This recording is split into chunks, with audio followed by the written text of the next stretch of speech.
If there is one thing I hate, it is a charity gala. It is just a room full of phonies in tuxedos pretending to be saints while drinking champagne that costs more than my tuition. My name is Bella. My parents run this circus. They actually missed my graduation to cover up the fact that they were skimming donation money to fund my brother's lavish lifestyle. It kills me. It really does. They thought they were untouchable, but I brought the receipts. Before I tell you how I ruined their night, please, like, share, comment, and subscribe to our channel. We always appreciate the time you spent here with us. And so, the night began with a drive into the cold. The gravel crunching under the tires of my 10-year-old sedan was the only honest sound I had heard all day. Ahead of me, the hearthstone glowed against the dark winter sky, a sprawling manor that looked less like a home and more like a fortress built on good intentions and bad accounting. My parents had named the estate during a rebranding phase 5 years ago, claiming the community needed a symbol of warmth and stability. Tonight, for their annual New Year's Eve gala, it looked like a diamond dropped in the snow. I parked my car between a Bentley and a vintage Jaguar. The rust on my wheel wells a stark contrast to the polished chrome of the donors' vehicles. I checked my reflection in the rearview mirror. My lipstick was a shade darker than usual, my blouse ironed to military precision. I wasn't here to celebrate. I was here to work.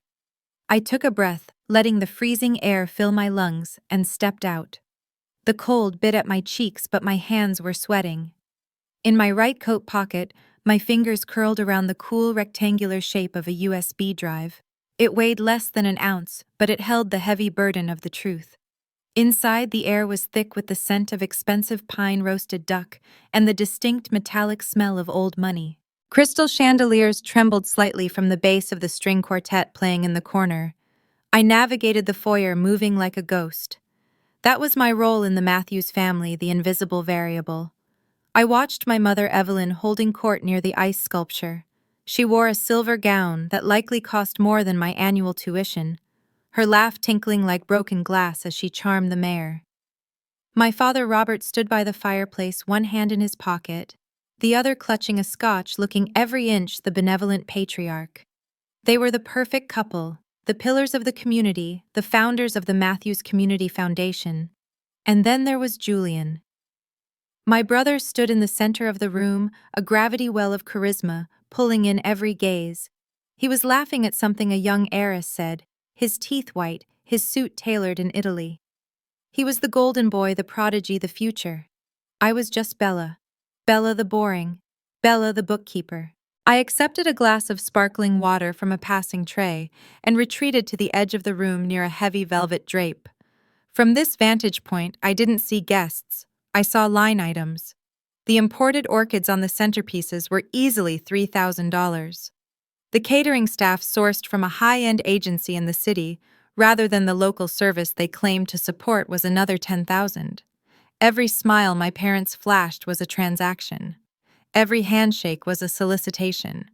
It was a habit I couldn't break, a byproduct of the profession I had dedicated my life to. I am a certified internal auditor. While others see stories, I see spreadsheets. I see the flow of resources, the red and the black, the assets and the liabilities. And for the last 6 months, the Matthews family ledger had been bleeding red ink that only I could see. My mind drifted back to June, to the day the balance finally tipped. It was a humid afternoon, the kind that sticks your shirt to your back. I sat in a folding chair on the university lawn, wearing a heavy black gown and a mortarboard cap that kept sliding off my forehead. The dean was calling names, a rhythmic litany of achievement. I had graduated at the top of my program, summa cum laude, with a certification that usually took people years to acquire. I had saved a row of 4 seats. I kept turning my head, scanning the crowd for my mother's silver hair or my father's broad shoulders. I checked my phone every 30 seconds. Nothing. When they called Isabella Matthews, I walked across the stage, shook the dean's hand, and looked out at the sea of faces. The 4 seats were empty. The text came 10 minutes later while I was returning the gown. It was from my mother. Emergency gala planning. Major crisis with the caterer. We're sure you understand.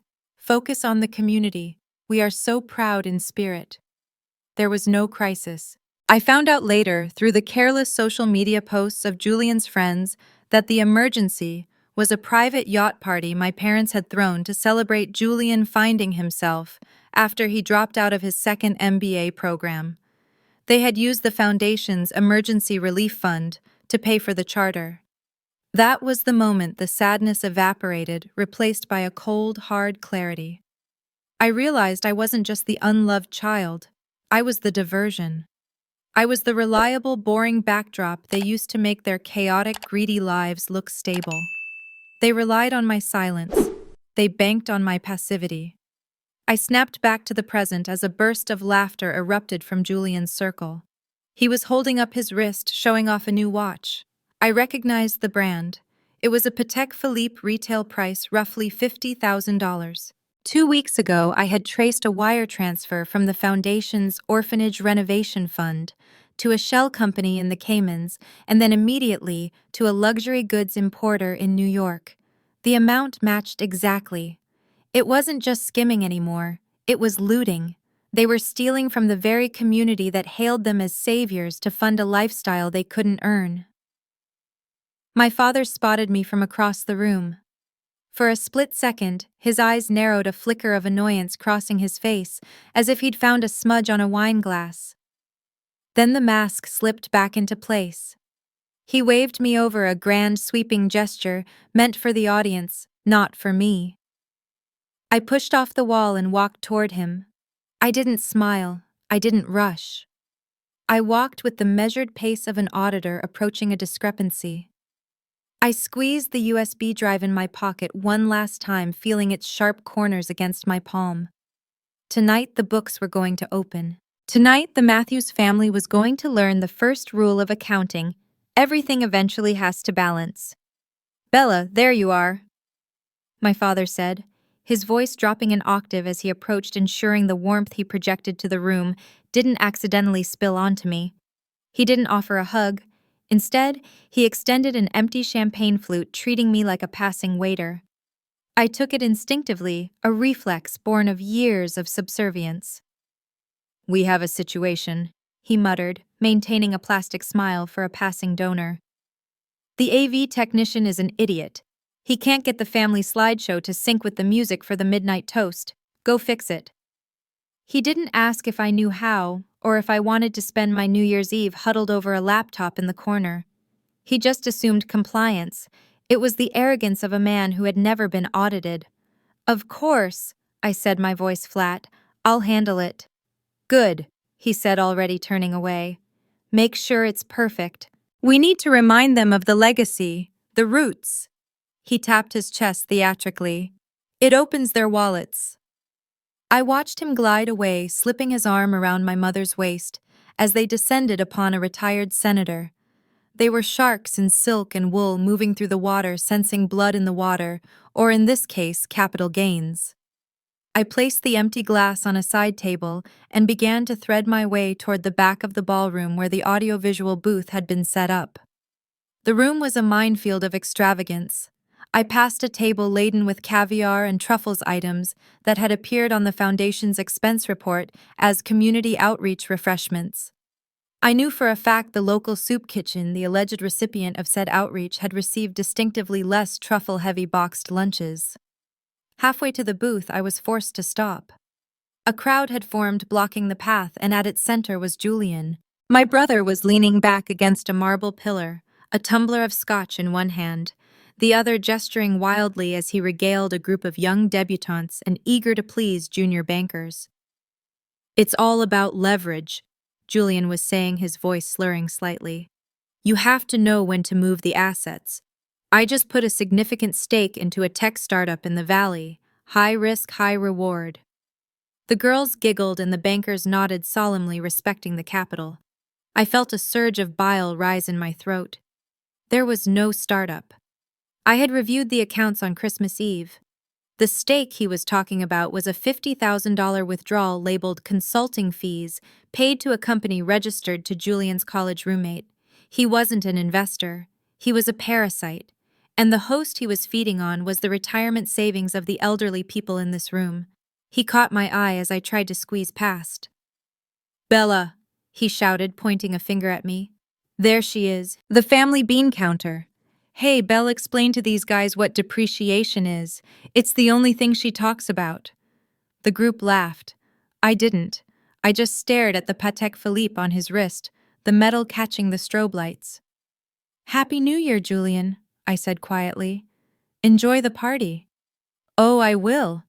He grinned, turning back to his admirers. I always do. I reached the AV booth, a small curtained-off area raised on a platform. The technician, a frantic young man in a hoodie that clashed with the black-tie dress code, looked up with relief. Are you the daughter? He asked. Your dad said you'd bring the file. I am, I said, stepping up onto the riser. You can take 5. Grab some food. I know the system. He didn't argue. He practically bolted, leaving me alone in the semi-darkness of the tech nest. From here, I had a view of the entire floor. I could see the unsuspecting victims, the predators, and the web of lies connecting them. I opened the laptop connected to the main projector. The screen was cluttered with folders. I found the one labeled Matthews NYE Legacy Final.mp4. It was a montage of Julian's graduation, my parents cutting ribbons, and staged photos of us handing oversized checks to smiling recipients. It was a masterpiece of fiction. My hand went to my pocket. I pulled out the USB drive. It was cool and sleek. I plugged it into the side of the laptop. The computer chimed softly. I opened the drive. Inside was a single file, the real ledger.xlsx, formatted to autoplay as a visual presentation. I had spent weeks formatting it. No complex rows or confusing formulas, just bold, undeniable graphics. Pie charts showing the theft, scans of the wire transfers, side-by-side comparisons of the donations versus the expenditures. It was forensic accounting weaponized. I dragged the file onto the desktop and renamed it Matthews NY Legacy Final V2 MP4. I was just about to swap the playlist link when the heavy velvet curtain behind me rustled. Miss Matthews. I froze. My hand hovered over the mouse. I turned slowly. Standing there was Arthur Gables, the foundation's treasurer. He was a small, anxious man who always looked like he was waiting for a ceiling tile to fall on his head. He was holding a tablet, his eyes darting from me to the screen. Mr. Gables, I said, forcing my pulse to slow down. Enjoying the evening. I suppose, he stammered, stepping further into the booth. I noticed you were up here. Your father said the tech was having issues. He squinted at the laptop screen. What are you doing to the files? Mr. Gables was the weak link. He wasn't malicious, just cowardly. He signed the checks my father put in front of him without asking questions, but he knew. Deep down, he knew the math didn't work. If he saw the spreadsheet now, he'd panic. He'd pull the plug. He'd warn them. Just color correction. I lied smoothly, turning my body to block his view of the screen. Mother was complaining that Julian looks washed out in the graduation photos. You know how she is about the lighting. Gables hesitated. He licked his lips nervously. Right. Yes. Evelyn is particular. He took another step closer, his suspicion warring with his desire to avoid conflict. It's just that we have the audit coming up next month, Bella. I know you're certified now. I was wondering if you'd noticed anything unusual in the quarterly reports. Your father mentioned you were looking at them for practice. My heart hammered against my ribs. This was the hurdle. He was fishing. He was terrified that I had found something, but he was praying I hadn't. I looked him dead in the eye, channeling every ounce of the professional detachment I had mastered. Mr. Gables, I said, my voice dropping to a conspiratorial whisper. To be honest, the only thing I found was that you're underreporting the operational expenses. You're saving the foundation too much money on administrative costs. You should really give yourself a raise. The tension drained out of his shoulders instantly. It was the lie he wanted to hear. It validated his incompetence and stroked his ego in one breath. He let out a breathless laugh. Oh, well, I try to run a tight ship, you know. Every dollar for the cause. Exactly, I said, turning back to the computer. Now, if you'll excuse me, I need to make sure Julian's skin tone matches the ambient lighting, or Mother will have both our heads. Of course, Gables said, backing away. I'll leave you to it. Happy New Year, Bella. Happy New Year, Arthur. I waited until the curtain settled back into place. I exhaled a long, shaky breath. My hands were trembling, but my resolve was harder than ever. I turned back to the screen. With a single click, I deleted the original slideshow from the playlist and dragged my file into the slot. I set it to loop. I maximized the window. The weapon was loaded. I checked the time. 11:45 p.m. 15 minutes. I stepped away from the laptop, but stayed in the booth watching the room below. The energy was shifting. The waiters were passing out flutes of champagne for the midnight toast. The noise level was rising, a crescendo of anticipation. My parents were at the front of the room now, standing on the small stage, microphones in hand, beaming at their kingdom. They looked invincible. They looked loved. I watched Julian chug the rest of his drink and grab a fresh one, stumbling slightly as he joined them. They were a tableau of American success. And I was the sniper in the rafters. 10 minutes. I felt a strange sense of detachment, as if I were watching a movie. I saw Mrs. Vance, the major donor, sitting near the front, her cane resting against her knee. She was a stern woman, a widow who had given millions to the foundation in memory of her late husband. She believed in my parents. She believed her money was feeding orphans and housing the homeless. Seeing her there, looking frail but dignified, solidified my decision. I wasn't destroying a family. I was protecting a community. I was doing my job. 5 minutes. My father tapped the microphone. The feedback squeal cut through the chatter, silencing the room. Ladies and gentlemen, he boomed, his voice rich and reassuring. If I could have your attention, the witching hour is almost upon us. The crowd cheered. I gripped the railing of the booth, my knuckles white. The countdown had begun, not just to the new year, but to the end of the world as they knew it. I looked at the laptop screen one last time. The spreadsheet glowed in the darkness, a grid of truth waiting to be projected 10 feet tall. We have so much to be thankful for, my mother added, taking the mic. And to usher in the new year, we want to share a look back at the love that built this house. Bella, my father called out, looking up toward the booth, shading his eyes against the spotlight. Is it ready? I stepped into the light, looking down at them. It's ready, I whispered, though they couldn't hear me. I gave a thumbs up. Then let's dim the lights, he shouted. The room plunged into darkness. The only light came from the projector beam cutting through the smoke and the dust, a straight line of illumination aimed directly at the white screen behind my family. I stood there silent and invisible in the dark and waited for the first slide to drop. Actually, before we start, my father's voice boomed through the speakers, cutting through the dark anticipation of the room. I think it's only right that our daughter Isabella joins us up here. She's the one who put this tribute together after all. Come on down, Bella. Let's show everyone the future of the Matthews legacy. The spotlight swung violently from the stage to the AV booth, blinding me for a second. I didn't flinch. This was part of the calculation. I had anticipated his ego would demand a full family tableau. I walked down the metal stairs of the booth, the click of my heels swallowed by the thick carpeting. The walk to the stage felt like crossing a minefield, but for the first time in my life, I wasn't the one in danger of stepping on a trigger. I was the detonator. I ascended the stage steps, the lights hot against my skin. My mother reached out and squeezed my arm, her nails digging in slightly, a warning to smile, to perform, to be the prop they needed. Julian was swaying slightly to my left, swirling his drink, looking bored. I took the microphone my father offered. It was heavy, cold, and live.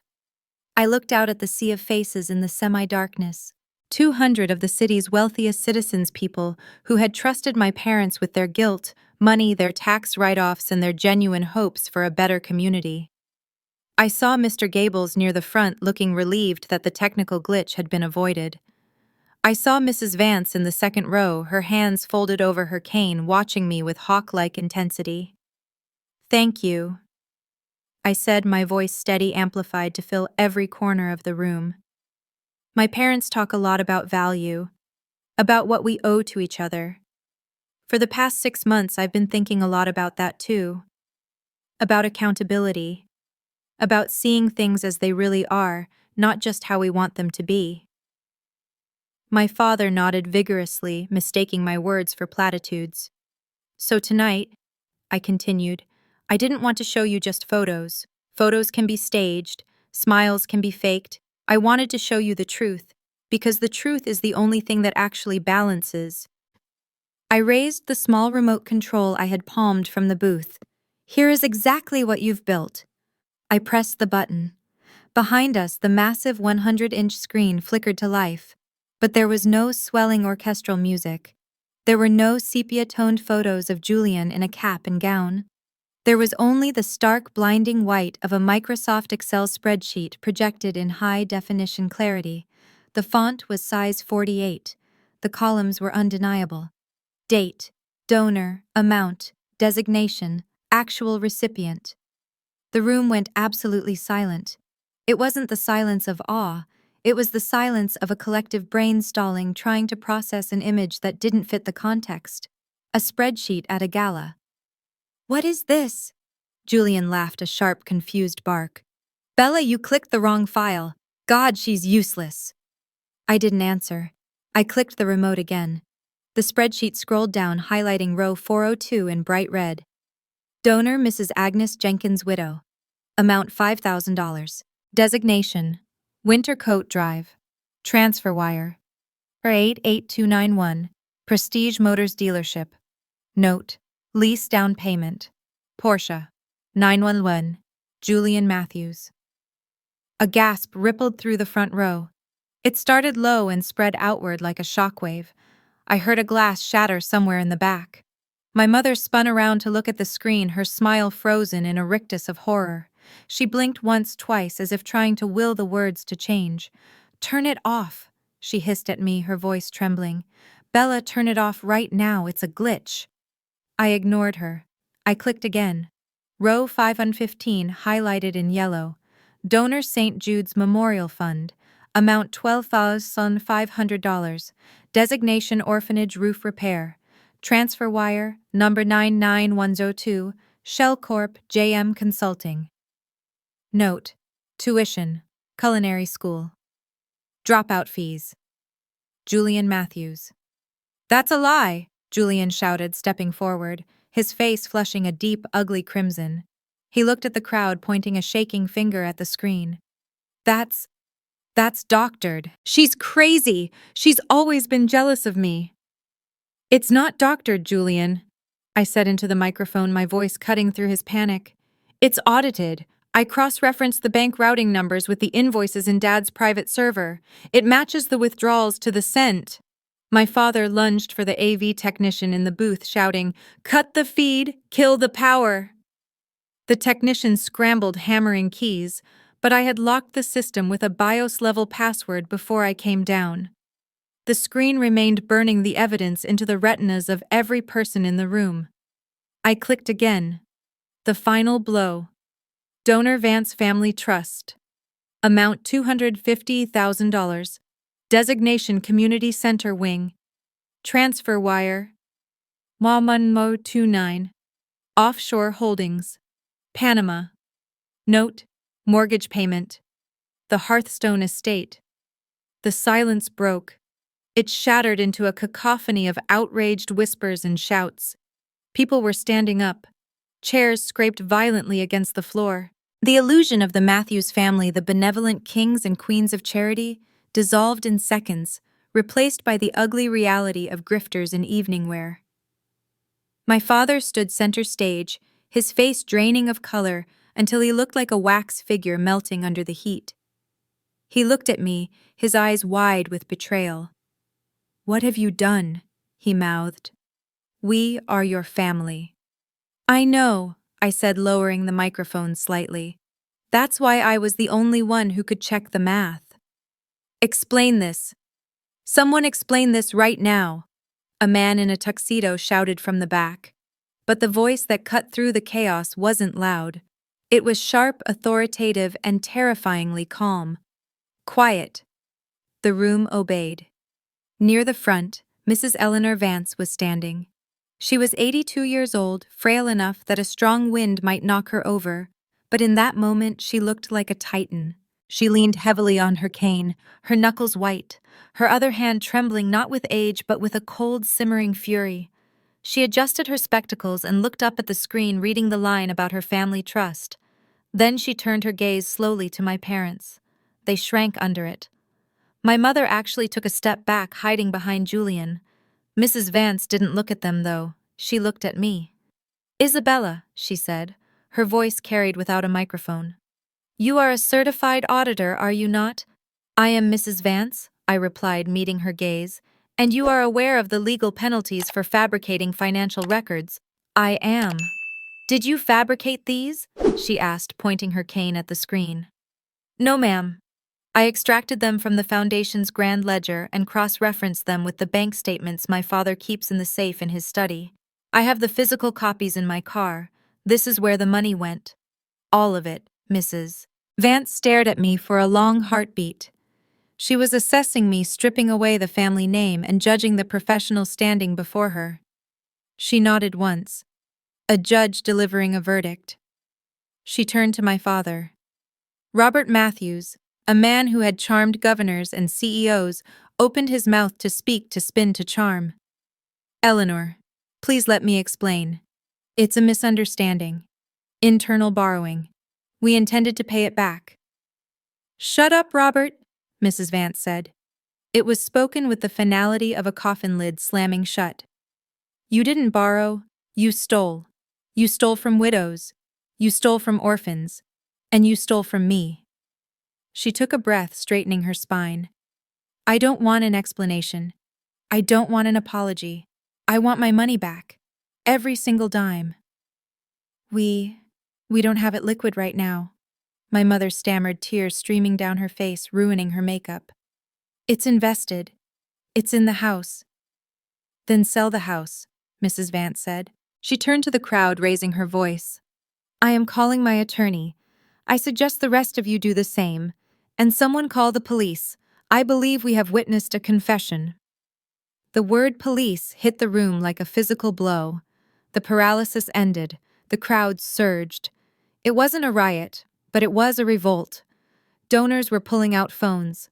Mr. Gables was weeping into his hands, realizing his career was over. Julian looked around wildly, realizing his shield of privilege had just evaporated. He looked at me, his eyes filled with hatred. "You ruined everything!" he screamed, lunging toward me. I didn't move. I didn't have to. A massive man, the owner of a local construction firm who had donated heavily to the building fund, stepped in front of Julian and shoved him back. Julian stumbled and fell hard onto the stage, spilling his drink across his tuxedo. He lay there, pathetic and small, looking up at the ceiling, where the projector beam still hummed, illuminating his shame. I looked at the screen one last time. The numbers were still there. Cold. Hard. True. I placed the microphone on the podium. It made a dull thud. My work was done. The audit was complete. I turned my back on the screaming, the crying, and the frantic bargaining of my parents, and I walked toward the stairs. I didn't look down at them. I looked at the exit signs glowing red in the distance. The ballroom, once a sanctuary of polite conversation and clinking crystal, had devolved into a gladiatorial arena. The transformation was instantaneous and terrifying. The moment the construction magnate shoved my brother, the social contract that held the room together evaporated. These were not people accustomed to being duped.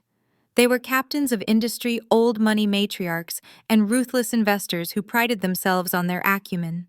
To be swindled by the people they had toasted only an hour ago was an insult that demanded immediate restitution. The air grew hot and stifling, the smell of expensive perfume souring with the scent of fear and spilled alcohol. I stood near the edge of the stage, a silent observer to the demolition of my family's name. It was like watching a controlled implosion of a condemned building. The foundation had been blown, and now gravity was doing the rest. My parents, usually a united front of polished condescension, turned on each other with feral intensity. My father, realizing his charm was useless against the cold, hard data on the screen behind him, grabbed my mother's arm. You said you handled the transfers, he shouted, his voice cracking loud enough to be heard over the rising din. You said the shell companies were watertight. Evelyn, you told me Gables was too stupid to notice. My mother, her face a mask of running mascara, and panic slapped his hand away. Me? You're the one who promised Julian that car. You're the one who said we needed the appearance of success. To bring in the new donors, I told you we were overextended, Robert, I told you. They were cannibalizing each other, tearing strips off their shared history to feed the wolves closing in around them. It was pathetic. It was the end of the Matthews legacy, not with a bang, but with a domestic dispute on a stage in front of 200 witnesses. Julian scrambled to his feet, his tuxedo stained with whiskey, looking like a child who had lost his mother in a department store. He looked at Dad, then Mom, and realized there was no shelter there. He turned to the crowd, hands raised in a surrender that looked more like begging. I didn't know, he cried out, lying as easily as he breathed. I thought it was a trust fund. They told me it was family money. I'm a victim here too. A woman in the front row, the wife of the hospital's chief of surgery, laughed, a harsh barking sound. A victim, she shouted. You're 30 years old, Julian. You've never worked a day in your life, and you're wearing a watch paid for by the cancer wing. You're not a victim, you're a parasite. The word hung in the air, echoing the very thought I had held for years. Julian flinched as if he'd been struck. Then came the legal hammer. It didn't fall with shouting, but with the quiet, terrifying precision of professional litigation. Mrs. Vance beckoned to a man standing near the bar, a man in a charcoal suit who had been sipping club soda all night, blending into the background. I recognized him immediately. Samuel Sterling, the most feared corporate litigator in the state. He didn't look surprised. He looked prepared. He walked through the parting crowd, placed a briefcase on a cocktail table, and snapped it open. Robert, Evelyn, Sterling said, his voice carrying effortlessly. As legal counsel for the Vance Family Trust and acting on behalf of the informal coalition of donors present, I am initiating an immediate freeze on all assets associated with the Matthews Community Foundation and your personal accounts. You can't do that, my father sputtered, trying to regain some semblance of authority. This is a private party. We have rights. You have the right to remain silent, Sterling said calmly, pulling a document from his case. And frankly, I suggest you use it. I have a judge on the line who has already signed the emergency injunction. The sheriff is en route. Not for a noise complaint, Robert. For grand larceny, wire fraud, and embezzlement. He looked up at the screen, still projecting the damning spreadsheet. And thanks to your daughter's diligent work, we won't need discovery. The evidence is already on display. The mention of the sheriff sent a fresh wave of panic through the room, but it was a panic of dissociation. People began to distance themselves physically from my family. The circle around the stage widened, leaving my parents and Julian isolated on their island of ruin. They looked small. They looked cheap. The glamorous veneer of the hearthstone peeled away, revealing it for what it was, a warehouse for stolen goods. I decided it was time to go. I had no desire to see them in handcuffs. That was for the courts. My part, the accounting, the balancing, the truth-telling was finished. I stepped off the stage, my heels clicking on the hardwood floor. The crowd parted for me, not out of fear, but out of a strange, newfound respect. They looked at me with wide eyes, realizing that the quiet girl in the corner had been the one holding the match. I kept my head high, clutching my coat tight around me. I walked a straight line toward the double oak doors at the far end of the hall. Bella, you bitch! I felt a hand clamp onto my shoulder, fingers digging into the fabric of my coat. I was spun around. Julian was there, his face contorted into a mask of pure, unadulterated hate. His eyes were bloodshot, his lips pulled back from his teeth. You think you can just walk away? He screamed, spit flying from his mouth. You ruined my life. You owe me. You're going to fix this. Tell them it was a mistake. Tell them.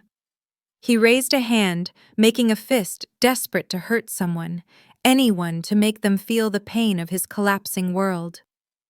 I didn't flinch. I prepared to defend myself, but the blow never came. A wooden cane cracked sharply against Julian's shin. He yelped and buckled, releasing my shoulder as he grabbed his leg. Mrs. Vance stood between us, her frail frame acting as an iron wall. She held the cane like a weapon, her eyes blazing. "She owes you nothing, boy." Mrs. Vance spat, her voice trembling with rage.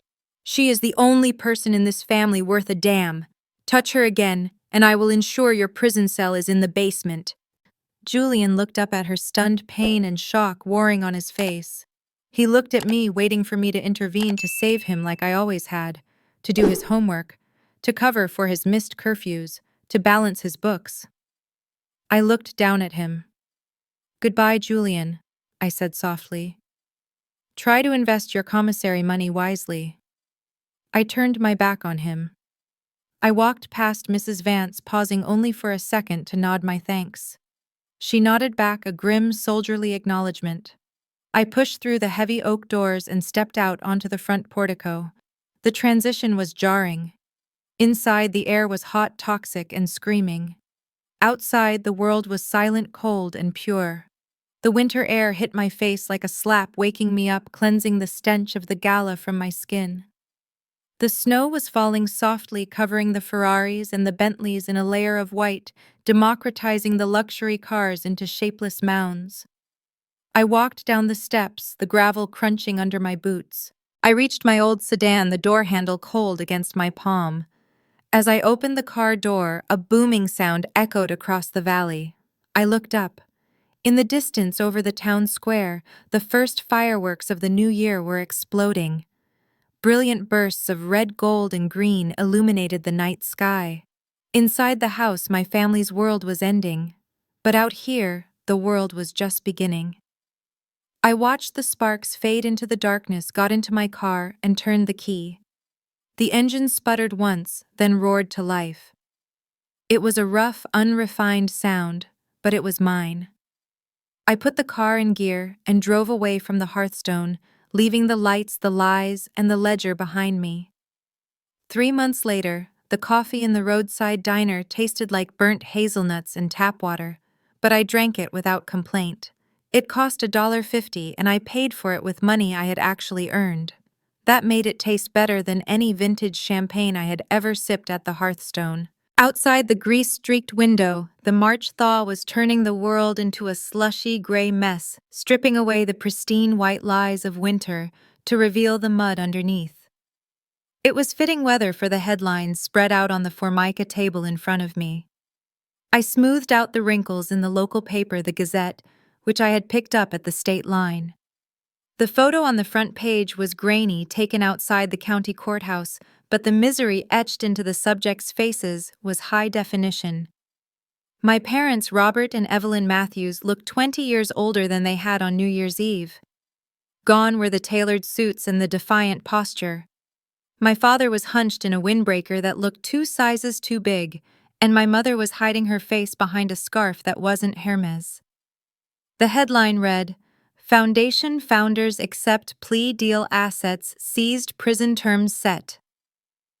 I read the article with the same professional detachment I used to audit their books. They had pleaded guilty to multiple counts of wire fraud and embezzlement to avoid a maximum sentence. They were looking at 5 years in a minimum security facility, followed by a lifetime of probation. But the real sentence wasn't the prison time, it was the liquidation. The article detailed the auction of the Hearthstone, which had sold for pennies on the dollar to a developer who planned to raise it and build condos. The furniture, the art, the jewelry, everything had been cataloged and sold to repay the victims. The Matthews legacy had been liquidated to cover its debts. The name was no longer synonymous with charity. It was a punchline for local comedians and a cautionary tale for nonprofits. I turned the page to the Metro section. There was a smaller blurb about Julian. He hadn't been charged with the fraud itself. Stupidity, it turned out, was a valid legal defense, but he had been indicted for tax evasion on the gifts he had received. The article mentioned he was currently out on bail and working as a night shift stalker at a big box hardware store to pay his public defender. The thought of Julian, who once complained that his caviar spoon was too cold, now hauling bags of mulch under fluorescent lights, gave me a cold, grim sense of satisfaction. He was finally learning the value of $1, even if it was at minimum wage. I pushed the newspaper aside and looked at the other item on the table, a thick, cream-colored envelope with a return address embossed in black ink. The Vance estate. I had received it yesterday, just as I was packing the last box into my car. I slid the letter out, running my thumb over the heavy bond paper. It wasn't a thank you note exactly. Mrs. Vance wasn't the type for sentimental gratitude. It was a formal letter of recommendation addressed to whom it may concern. I read the second paragraph again, letting the words anchor me. In a world filled with performative integrity, Isabella Matthews possesses the rare, uncomfortable variety of honesty that is necessary for survival. She is an auditor of unimpeachable character. I trust her with my fortune, and you would be a fool not to do the same. It was signed with her sharp, jagged signature. That piece of paper was worth more than my inheritance ever would have been. It was my passport to a new life. I looked out at my car in the parking lot, a sedan packed to the roof with files, books, and the few clothes I actually liked. I wasn't running away. Running implies fear. I was relocating. I had secured a lease on a small office space in the city 3 hours away, far enough to be a stranger, close enough to remember where I came from. I was opening my own firm. No foundation, no galas, no smoke and mirrors, just forensic accounting for small businesses. I wanted to help people who actually worked for their money keep it. I signaled the waitress. She came over, a tired woman in her 50s with kind eyes. "Warm up, hon?" she asked, pot-poised. "No thank you," I said. "Check, please." I placed a $5 bill on the table, a generous tip for a cheap coffee, but I could afford to be generous now. I wasn't skimming off the top. I walked out of the diner, the bell chiming above the door. The air was crisp, smelling of wet earth and gasoline. I got into my car and threw the newspaper into the passenger seat face down. I didn't need to look at it again. As I merged onto the highway heading north toward the skyline that was just becoming visible in the distance, I thought about the accounting equation. Assets equal liabilities plus equity. For my whole life, my family had tried to balance the equation with liabilities, debts they couldn't pay, lies they couldn't sustain. They thought value came from what you could show the world. They were wrong. Value came from what remained when you stripped everything else away. I had no trust fund. I had no estate. I had no family name to lean on. But as I accelerated, watching the speedometer climb, I felt lighter than I ever had. My conscience was clear. My books were balanced. And for the first time, my net worth was exactly what it was supposed to be: real. That brings us to the end of Bella's journey, proving that sometimes the sharpest weapon isn't a knife, but a well-balanced spreadsheet. If you enjoyed this methodical take on family justice, please hit that subscribe button and let us know what you would have done in her shoes. We read every single comment of your thoughts, so please share your take below. Thank you for listening. This has been a story from Revenge Radiance. We'll see you next time.